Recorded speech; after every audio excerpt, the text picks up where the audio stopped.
حضرت امام شافعی اہل سنت کے 4 فقہی مکاتب میں سے ایک کے امام اور بانی ہیں، اور ان چند لوگوں میں سے ہیں جن کو مسلمانوں کا حافظہ کبھی فراموش نہیں کر سکے گا۔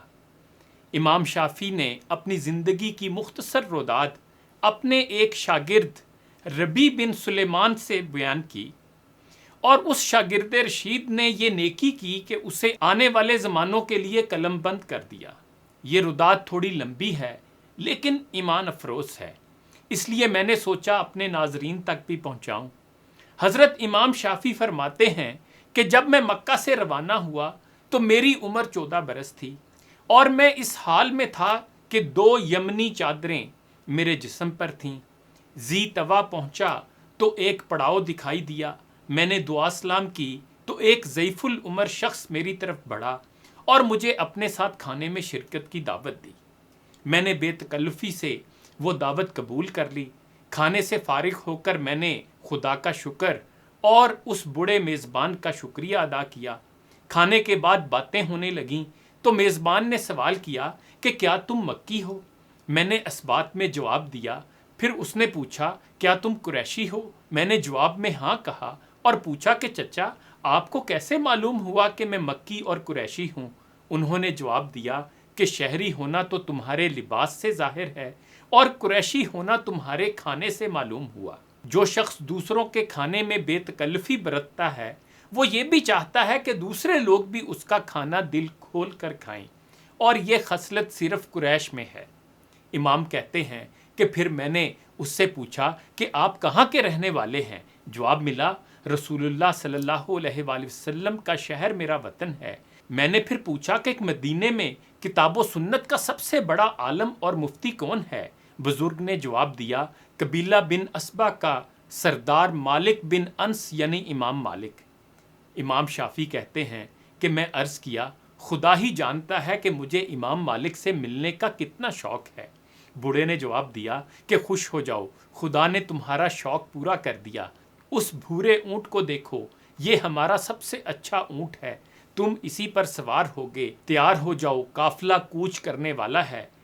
پھر بہت جلد تمام اونٹ قطار میں کھڑے کر دیے گئے، مجھے اسی اونٹ پر بٹھا دیا گیا اور قافلہ روانہ ہو گیا۔ میں نے تلاوت شروع کر دی۔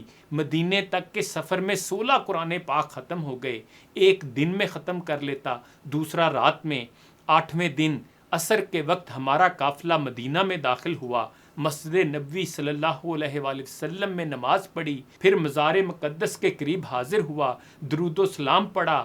امام صاحب دکھائی دیے، ایک چادر کی تہ بند باندھے تھے، دوسری چادر اوڑے ہوئے تھے اور بلند آواز میں حدیث مبارک روایت کر رہے تھے۔ وہ یوں روایت کرتے تھے مجھ سے نافع ابن عمر کے واسطے سے اس قبر کے مکین سے روایت کیا، اور قبر مبارک کی طرف اشارہ کیا۔ سبحان اللہ، درس و تدریس کا کیا انداز تھا۔ امام شافعی کہتے ہیں کہ یہ انداز اور نظارہ دیکھ کر میرے دل پر امام مالک کی ہیبت چھا گئی، اور درس میں جہاں جگہ ملی وہیں بیٹھ گیا۔ میں نے جلدی سے ایک تنکا اٹھا لیا اور امام صاحب جو حدیث سناتے تو میں تنکے کو لعاب دہن میں تر کر کے اپنی ہتھیلی پر لکھ لیتا۔ امام میری یہ حرکت دیکھ رہے تھے مگر مجھے اس کی خبر نہ تھی۔ آخر مجلس ختم ہو گئی اور امام مالک دیکھنے لگے کہ سب کی طرح میں بھی اٹھ جاتا ہوں یا نہیں۔ میں اپنی جگہ پر بیٹھا رہا تو امام مالک نے مجھے اشارے سے بلایا۔ میں قریب پہنچا تو کچھ دیر مجھے بڑے غور سے دیکھتے رہے، پھر فرمایا کہ تم حرم کے رہنے والے ہو؟ میں نے عرض کیا جی ہاں۔ پوچھا مکی ہو؟ میں نے کہا جی ہاں۔ فرمایا اب اسباب پورے ہیں لیکن تم میں ایک بے ادبی ہے۔ میں رسول اللہ صلی اللہ علیہ وآلہ وسلم کے کلمات طیبہ سنا رہا تھا اور تم تنکا لیے اپنے ہاتھ سے کھیل رہے تھے۔ میں نے عرض کیا کہ کاغذ پاس نہیں تھا، اس لیے جو سنتا ہاتھ پر لکھتا جاتا تھا۔ اس پر امام مالک نے ہاتھ کھینچ کر دیکھا، پھر فرمایا ہاتھ پر تو کچھ بھی لکھا ہوا نہیں ہے۔ میں نے کہا لعاب تو باقی نہیں رہتا، لیکن آپ نے جتنی حدیثیں سنائی ہیں مجھے سب یاد ہو چکی ہیں۔ امام صاحب کو تعجب ہوا، فرمایا سب نہیں، ایک ہی سنا دو۔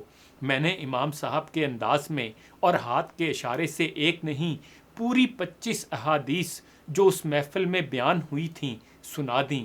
اب سورج ڈوب چکا تھا، امام مالک نے نماز پڑھی، پھر میری طرف اشارہ کیا اور خادم سے کہا کہ اپنے آقا کا ہاتھ تھام، اور مجھ سے فرمایا کہ اٹھو، خادم کے ساتھ میرے گھر جاؤ۔ میں اٹھ کھڑا ہوا۔ جب گھر پہنچا تو خادم ایک کوٹھڑی میں لے گیا اور کہنے لگا، گھر میں قبلہ اس طرف ہے اور پانی کا لوٹا یہ ہے اور بیت الخلاء ادھر ہے۔ تھوڑی دیر کے بعد امام بھی آ گئے۔ خادم کے ہاتھ میں ایک خوان تھا۔ امام مالک نے خوان لے کر فرش پر رکھا، پھر مجھے سلام کیا اور خادم سے کہا کہ ہاتھ دھلاؤ۔ خادم برتن لے کر میری طرف بڑھا، لیکن امام نے ٹوک دیا، جانتے نہیں کھانے سے پہلے میزبان کو ہاتھ دھونے چاہیے اور کھانے کے بعد مہمان کو؟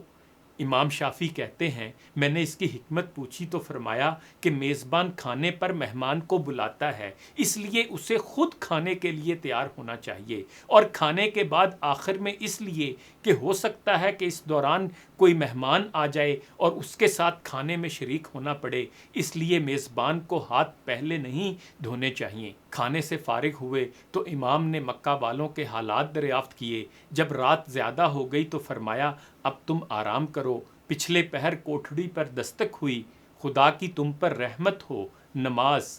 میں اٹھ بیٹھا، کیا دیکھتا ہوں کہ امام خود ہاتھ میں لوٹا لیے کھڑے ہیں۔ مجھے بڑی شرمندگی ہوئی تو کہا، کچھ خیال نہ کرو، مہمان کی خدمت تو فرض ہے۔ امام کے ساتھ نماز فجر مسجد نبوی صلی اللہ علیہ وآلہ وسلم میں ادا کی۔ اندھیرا بہت تھا۔ جب دھوپ نمودار ہوئی تو امام مالک جس جگہ کل بیٹھے تھے آج بھی اسی جگہ جا بیٹھے اور اپنی کتاب موطا میرے ہاتھ میں دے دی۔ میں نے کتاب سنانی شروع کر دی اور لوگ لکھنے لگے۔ پھر امام شافعی بتاتے ہیں کہ میں امام مالک کے ہاں 8 مہینے رہا۔ پوری موطا مجھے حفظ ہو گئی۔ مجھ میں اور امام مالک میں اس قدر محبت اور بے تکلفی ہو گئی کہ ناواقف ہمیں دیکھ کر یہ نہیں کہہ سکتا تھا کہ مہمان کون ہے اور میزبان کون۔ صبح کے بعد مدینہ منورہ کی زیارت اور موطا امام مالک سننے کے لیے لوگ مصر سے آئے۔ میں نے مصریوں کو موطا زبانی سنا دی۔ اس کے بعد اہل عراق آئے۔ مجھے ایک صاف ستھرا اور مہذب نوجوان دکھائی دیا۔ پوچھنے پر معلوم ہوا کہ وہ کوفہ کا باشندہ ہے۔